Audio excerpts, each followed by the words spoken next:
what I had in mind with this episode was really just to pick your brain about, biking and why'd you go into it, why'd you go into the practice? Is this a hobby or is it something that you have to do? The benefit of biking is very, very well, it's very, very real. I mean, I used to just walk as a form of exercise. I walk like an hour a day, at least 30 minutes as a form of exercise. Pero I find biking to be much more liberating because I get to move around. But anyway, so I wanted to ask your thoughts also about that. So JB Devesa, you're based in Cagayan de Oro, a long-time journalist. Right now, I don't know which outlet do you work for. I know that you teach at the Xavier University there in Cagayan de Oro. And Bobby Lagsa, of course. Are you freelancing, Bob, or are you staff of any publication? Well, I just left Rappler's December 31, the last, no. January 1, I moved to back to my original Philippine Daily Inquirer. Pero I freelance also. I freelance. Uh, So, you know, JB is a longtime friend.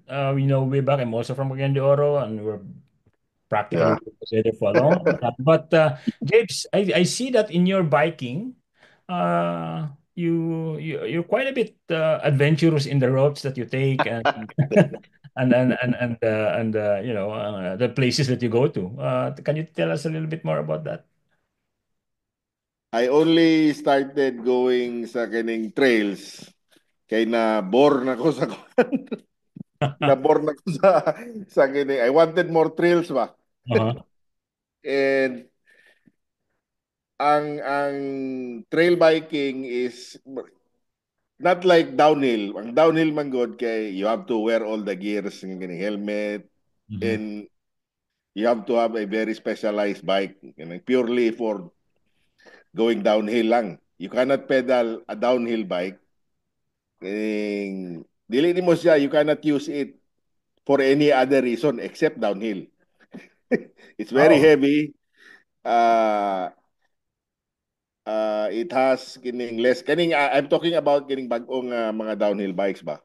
Mhm. So that's why I opted for trail riding, trail bikes, because on trail bikes you got more suspension than the average nga kining, aside from front back kay rear suspension, pero dili kay siya bugat, you can take it anywhere. Okay. Downhill bike mura na siyang motor. Okay. Wala lang ipakina. Okay. Ang travel niya practically pwede nimo ilupad og pero basically kanang mga downhill bikes are basically for the young. Which obviously we are no longer. But is this something that you still do now? Now downhill bikes ang ginagamit nimo or kayong trail bikes na lang ang Trail bikes na lang, trail bikes na lang. Kay sa trail, although you still go through kuan kining technical trails, steep nga descents, pero dili as fast as downhill ba? Ah, Downhill bikes. I see. So it's Ah, more kuan, mas calculated, mas pwede ka mabaklay, mhm. pwede ka, depende na lang sa imo. Uh, Kong Corrales just joined us. Hi Kong. Mayong hapon. Ngayong hapon lang. Mm. Wala man Unsa tay imong wala man panstab? tay wala man tay Tagalog dire so magbisaya lang sa ta. So JB was just talking Okay. about his entry into biking. But Bob, let's go to you. I mean, ikaw naman sa imong kabahin, how did it start sa imo?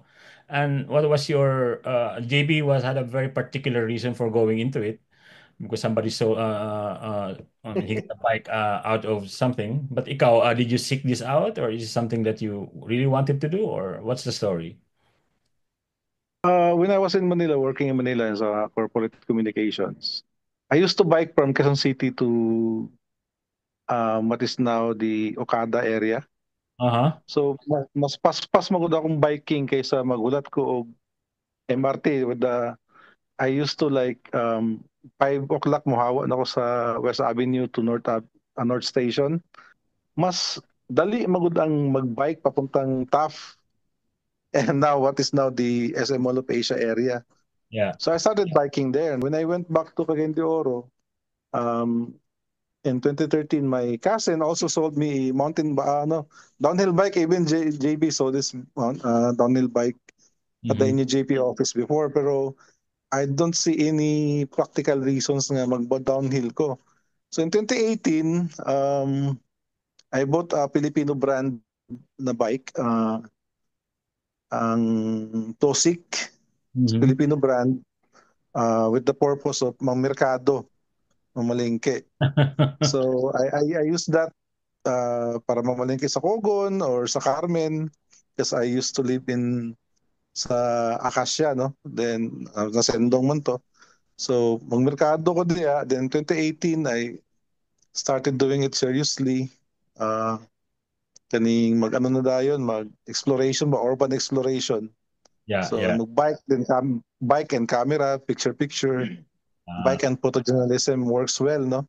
okay. So it started that way. I think labaw na to ni gamay na akong camera. Akong gidala na ano na X100 do, gamay na kay siya. So pwede rin sa akong liog, then stop, picture, conversation, street photography, exploring the area, the back doors of Cagayan de Oro, kaning Kanituan, Okay, San okay. Simon. I'd just like to point out that Jess Aznar just joined us via audio. Joint I think he's out biking somewhere. biking, oo. Just feel free to chime in anytime you want. But before before you go on, Bobby, let me ask the same question kay Kong because impatient na bigla niya si Kong. But unfortunately, unfortunately, guys, we have a non-Visayan speaker in our team in our group, Okay. which is who is Jess. So we should probably try to speak in English and Tagalog, but if you really don't want to and you stick to Bisaya, that's fine. That's going to be Jess's problem to decipher what you're going, yeah, what to say. But ikaw Kong, how did you get into this? Have you always been into biking, or is it something that you just started to do recently? I mean, what's the story? The pandemic happened and I think lahat tayo siguro nag-work from home na. So, ang problema nun kasi at least nung nagre-report pa tayo sa opisina, may physical pa tayong uh, effort to go to the office, di ba? To commute and to go to the office. Ever since COVID, uh, paggising mo, pag alis mo sa kama, punta na agad sa pagkatapos mag-breakfast, tapos sa laptop na, nakatunganga. No? So, um, I think na delikado na yung sedentary lifestyle ba. So, uh, binilhan ako ng anak ko ng bike. Oh, wow. Good for Apache you. yata yun. Kasi nakita din niya na uh, unhealthy kasi kasagsagan yun ng pagdagdag sa akin eh. Okay. Tapos inom ako ng inom, nasa bahay lang ako. So na-concern yung anak ko.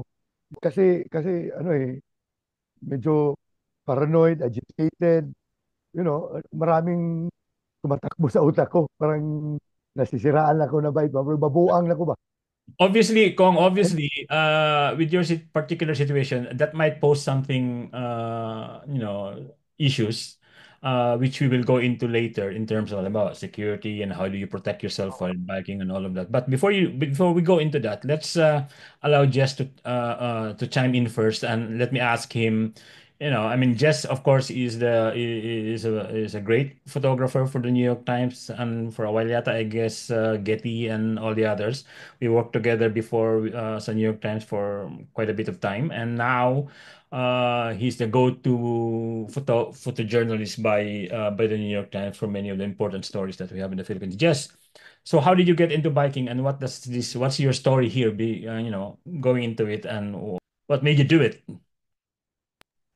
Actually, matagal na matagal na. I mean, I've been biking since I was a little kid. My first bike was a BMX, Okay. And actually, yun yung ano ko eh. That was my gateway to the world. That was actually the reason why I became an artist, a vagabond, a journalist, a photojournalist. Kasi because of the bike, that's when I started to learn that, and had that's when I have the interest to ano no to see the world. Kasi parang nung nagba-bike ako nung bata ako, parang hindi lang ako na-limit no sa community namin, sa barangay. I think Mhm. if I can remember correctly, I was still in third grade when I had my first BMX bike. And I biked all the way from Pasig. Pasig pa kami nakatira noon eh. From Pasig to Luneta. Well, nag-umpisa lang ako doon, no? Buong barangay. And then after a few months, next barangay na. And then after a few more months, yun, nakarating na ako ng Luneta. No? Actually, that was the very first time I, uh, I went outside of our city. No? Actually, municipality pa ng lugar na yan. Eh, nung time na yan. And then, as years passed by, I was still biking and biking, puro BMX, but lately, nung kaya ko nang ma-afford siya on my own, when I was already working as a journalist, photojournalist, for international publications, I think that this was in 2011 or 2012, I bought my first mountain bike. Yun. And then, unti-unti lang. And then I bought a road bike. Ito, just recently, no? Parang tingin ko, for me, ay, hindi ko maihiwala yung biking sa ano ko, sa psyche and personality. That's already been part of me since childhood. Wow. Kasi ano yun eh, doon mo mararamdaman actually yung ano eh, yung freedom. Actually, the freedom to roam around and to see Yeah. places and to see people. And actually, hindi ko makakalimutan talaga yun. The very first time I learned how to bike. Very first time I learned how to bike. That was sobrang addicting yung feeling na yun eh. Yung feeling ng freedom talaga eh. Yeah. Yeah. Na, Yeah. uy, shit. Freedom Meron to akong roam. bagong skill. Meron akong parang naramdaman ko meron akong bagong kakayanan para makalayo, makaalis, makawala. Wow. It's very addicting, ano. It's very emancipating. Can you identify or can you tell me a little bit more about what you think biking had done to you, to your professional life, as a journalist, whether for writing or as a photographer in the case of Jess? When I'm out on the trails and I'm navigating a parang murag challenging section, parang ganon. Mhm. Lahat ng noise sa ulo ko nawawala. And I focus on getting to the bottom. Ganon yun yung gusto ko sa bike, sa Yung noise ng habang biking. naririnig mo, no? O wala kang ibang iniisip. Parang you are completely in the moment. Because if you're not, you're gonna be Oh, yes, of course, di Lang ka. ba? Templang ka kung if you're, listening to something else or so yun and especially if you're stuck on something, hindi mo malaman kung paano gagawin, di ba? okay. Then you go bike, yung mga ganong completely nasa shut off yung utak mo. Pagbalik mo, mas fresh eh. Then you are able to see Okay. solutions na otherwise hindi mo nakita sa problema mo. Yeah. Diba? Actually, that actually makes sense, and I would like to point out, James, yung difference nito because you see that, and you're not saying, and I suppose Bobby, Kong, and Jess would agree that when you get on your bike and start, riding, you have to focus because otherwise, I mean, there are a lot of reasons why you do that Oh. because one of them is safety and all of that. But I would like to contrast that, for instance, with what I was doing before I went to biking, which is walking, brisk walking dito sa amin. The contrast there is that sa walking, it actually allows me to lose my, I mean, it makes me think more about more things. Wonder, wonder. So walking allowed me the opportunity really to just, think and consider and just, ruminate about a lot of things that I find when I started biking a few months ago, I cannot do while biking. In a way, kasi, you have to have that focus for safety and, in a way, yun yung tingin kong kontra sa biking tsaka something as walking. Iba kasi ang discipline ng downhill or trailing, Mhm. no? I think it helps. It helps clear the mind kasi you have to focus on a singular goal to get to the bottom without scrapes and bruises, Yeah. you know. Uh, so, but after that, the adrenaline rush is unbelievable. Okay. It's like your brain gets reboot. That rush, that adrenaline rush, you know, somehow reboots your brain, and Ah, you after the ride, you get a lot of ideas, and uh, it also helps uh, you not to burn out. You know, what happens afterward? The adrenaline is like a shot in the arm in many ways in terms of the way you think about many of these things. Bob? It's the exploration, and because I like to bike alone, I get to speak with myself. I get to talk to myself more freely. Yeah, no, so it's a liberating process when you bike and your thoughts. You talk to yourself and talk to other people also. You take pictures. I think that's one of the main driving force right now of me going biking. Aside from mamalengke, no, uh, I really love going to gardens around San Simon and biking on and Pagatpat, because now these are slowly disappearing, no. Ang garden sa Kalaanan, nahurot na, ginahimo ng subdivision. So, you have to go farther to San Simon, which is about 16 kilometers from my place. But Okay. it's a good exercise. It's good to talk to people. I think yung kasing biking, siguro it started as a parang form of exercise. Mhm. Pero ang inquisitiveness natin nandyan eh. I mean, uh, you observe things, tapos you, I cannot help it, but observe like unfinished government roads, Okay. di ba? Mhm. Mga project, ma, you pass by those, kung mag-biking ka. So, andyan ang yung equipment mo as a journalist. Eh. So, uh, meron ding, most of the time, meron ka talagang storya na matisod. Being journalists and being in a place, for instance, in the case of the four of you or the three of you sa Mindanao, and the thinking goes, lalo na ikaw kong na red tag ka na dati, you've been harassed and intimidated before, and most sa atin dito, marami dito in one way or another, we've encountered some difficulties in our job.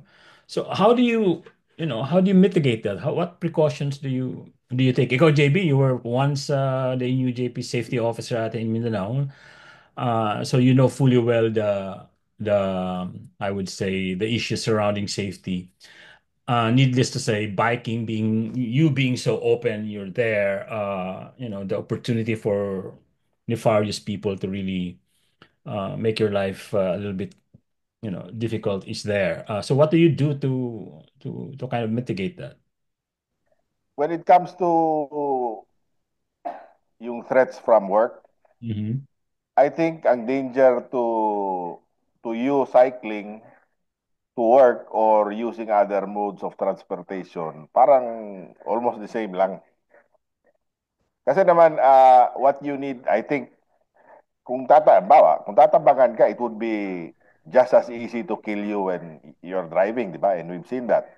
Yeah. And it's also easy to kill you kung nagmumotor ka. Same din kung bibisikleta. I think kung threat sa work, uh, you have to, take precautions na. And cycling is, and one of which is how you go from one place to another. Mm. Ang problema, I think, sa cycling sa atin is that ang danger would be coming from other road users. Kasi karamihan sa atin, if you bike to work, walang bike lane na matino. Di ba? And then, ang tingin sa nagbibisikleta, dun sa mga nagmamaneho ng sasakyan, Gabal. sa gabal, tumabi kayo. Di ba? You have no right to the road. So the danger would be coming from those other commuters. Hindi pa riding in tandem, but mga Hindi pa riding in tandem. Yung tinuro na rin ng NUJP Safety Office na no consecutive consecutively the same route okay. or don't post like at the moment, Yeah. yung andito ako ngayon sa cafe na ito, o ang ruta namin pupunta kami ng Kamarahan or pupunta kami ng San Simon, dito kami dadaan. You're just making it easier for the people who will harm you, di ba? Yeah. So, that makes sense. I actually also do that. And also sa mga apps, I make sure na hindi yung may mga hidden portions doon. kahit sa mga friend nagfa-follow sa atin hindi rin alam kung saan ako uuwi or saan ako nanggagaling. Ikaw, Bob, ano mo doon? Anong mga precautions or what do you do to try to mitigate these, whatever risks that you face? I think that safety always begins in our practice in ourselves, no? Also the way we do our work, no? Sabi nga ni JB dati, is how ethically you do your work influence your safety, no? So ganun. So ganun pa rin yung ganun pa rin yung that's still the same way that you bike, but you're not on social media anymore. So you take precautions. But I do shares trails na napupuntahan ko. I have college friends. Once I explore the place, I invite them to enjoy the trail, no, the one that I did, no, and that's all. That's I think that is always the one of the. When you bike alone, you have the freedom to explore without thinking about if your other buddies na nagbabike. And after I did that, may tracking ako na hindi ko pinopost. No? Yeah. I think the safety is to know when to stop. Yung mga apps, yung wag kang mag-post, I think may value din siya minsan. Mm-hmm. Especially if you're biking alone. And Yeah. especially if you're going to places na walang tao, konti lang tao, and then kung madisgrasya ka, wala ka malalapitan, di ba? Yeah. At least, if you take a photo and your friends are familiar with the place, di ba? They probably can find you. And I actually experienced that. I used to, even when, now I've realized na mali pala. Na when you are alone, ano ka na? Slowly but surely na. You take the surest way, the least risk. And do not take yung kasi minsan, 'di ba? If you think ito at least di ka mapapahiya kung sumemplang ka. Walang tao nakatingin. Pero actually kung sumemplang ka na walang taong iba and you bad crash. Yeah. Ako. That's the thing. Kawawa ka. And that's the time na you'll probably wish that your friend, you had a friend with you. So yan I think and it's also good to realize na especially if you've been biking for a long time and once you get to the 40s 50s, your body is not the same. Yeah. Tell me about it. It's not the same. Once if if you get hurt, you take longer to recover. Yeah, yeah, that's true. And then if you overexert yourself, diba, you won't be able to work the next day. So you really have to pay special attention to yourself, to your body as you age. I Right. think the key there is to do it in increments. Yeah. Diba? Oh, Increments. yeah. Maliliit lang na, diba? Things that you know you can handle. You Mhm. go on little increments and then, diba, every day you improve eh.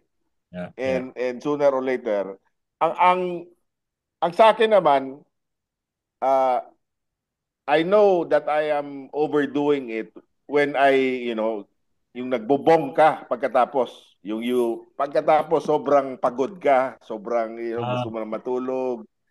Then that is you've overdone it. does your body telling Pero you? if yes, your body will actually tell you when you're overdoing it. That's right. I remember the first time I actually felt that yung tipong after the bike, I went home, rested for a bit, but then the whole day I felt so bukat ba? I felt so wasted. So that's my body telling me that I did. I think you overdid it. Now, Ang sa akin naman, like I said kanina, matagal ako, mga 40, 47 na kasi ako bumalik nagbike, mhm. no? From yung high school. So, uh, yun nga, by increment, no? Uh, started 10 kilometers, pabalik na yun. So, that is actually 5 kilometers from my residence, tapos pabalik. And Ah, then, you get bored of that, you add another 5 okay. kilometers. Tsaka, when you do it regularly, when you do it regularly kasi, parang hahanapin na ng katawan mo, One more, yeah, that's true. That, hahanapin na ng katawan mo. Like, when I really got into it, 49 ako, uh, I was biking uh, at least 5 to 6 times a week. Sunday lang ako magpahinga or Monday. okay. So, nakita ko talaga na yung mga century, yung tinatawag na century ride, nakakaya ko na No. talagang kahit na sa pag-uwi ko, energized pa rin ako. Ah, Nagpapump pa rin yung endorphins, adrenaline, ganun.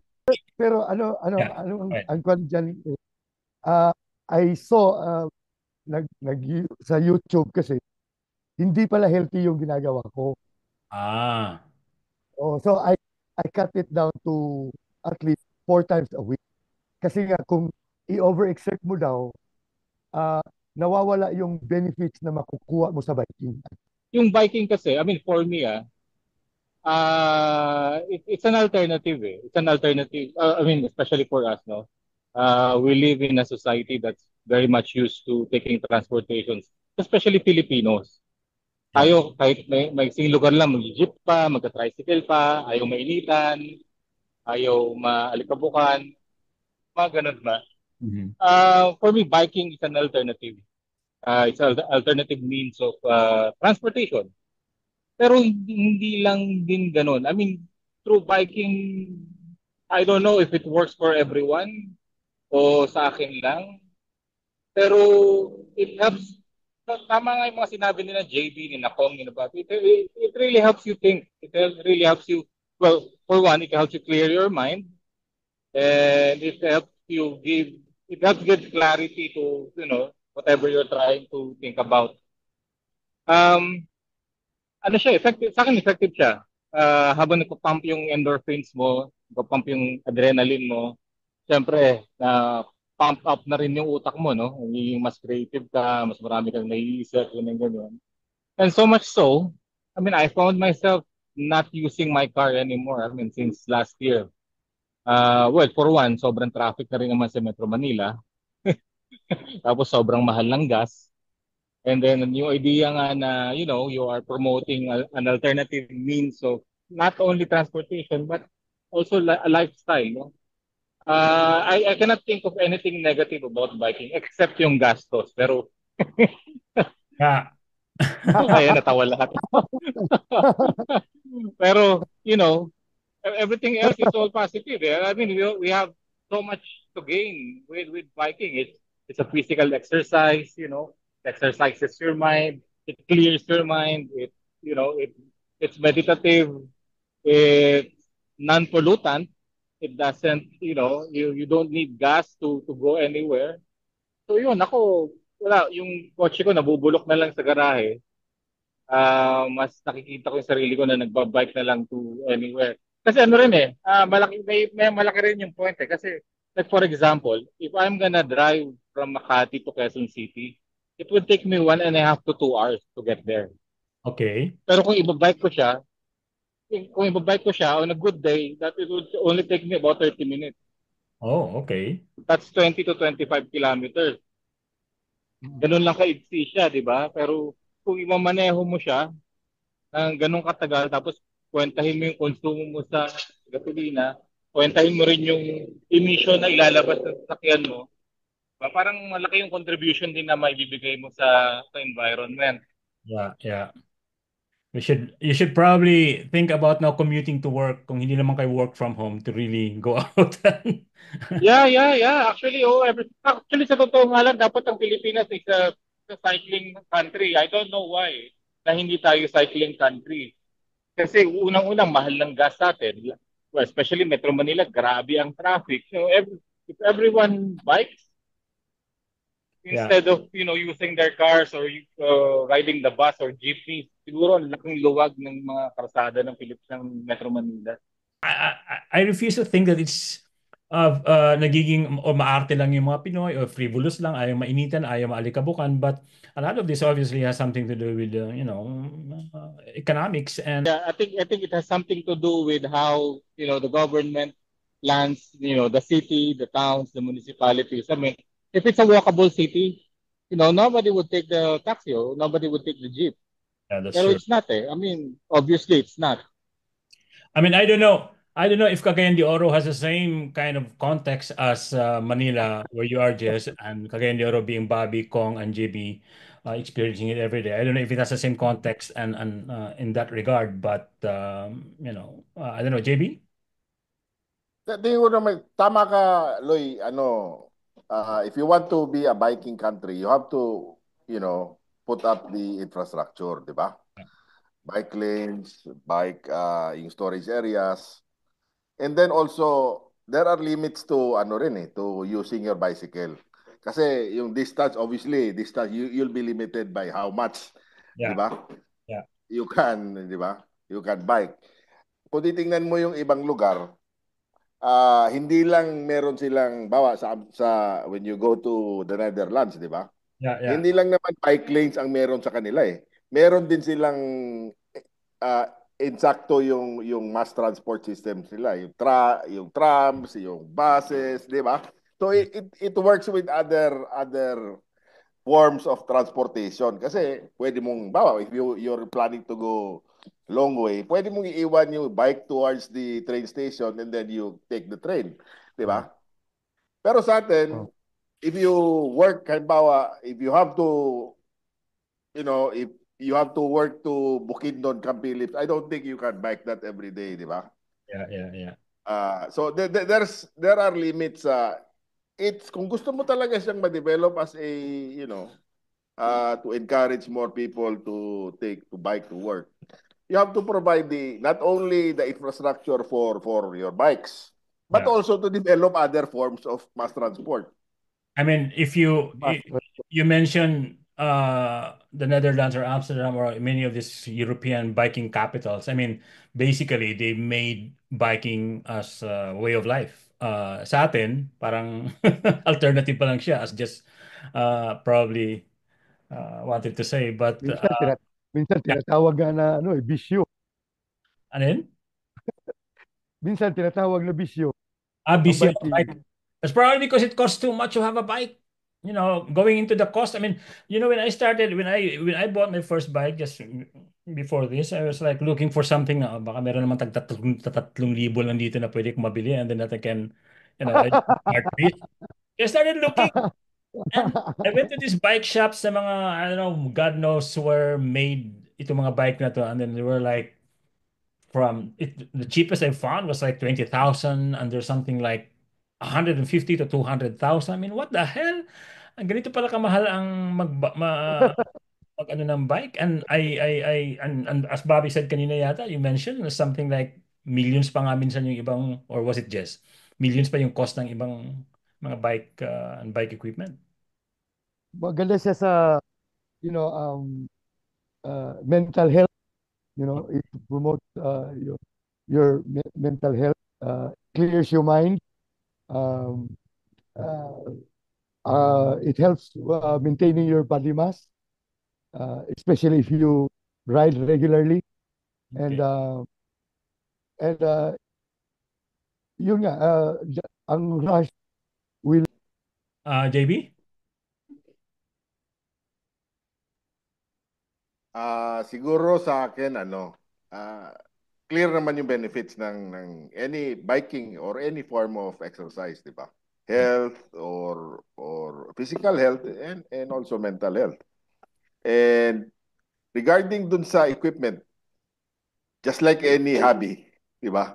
The cost. This is may cost yan. It depends on ikaw sa'yo and also the kind of riding that you do. Kasi ang cost naman, 'di ba? You have to think of it as lahat yung nabibili mo,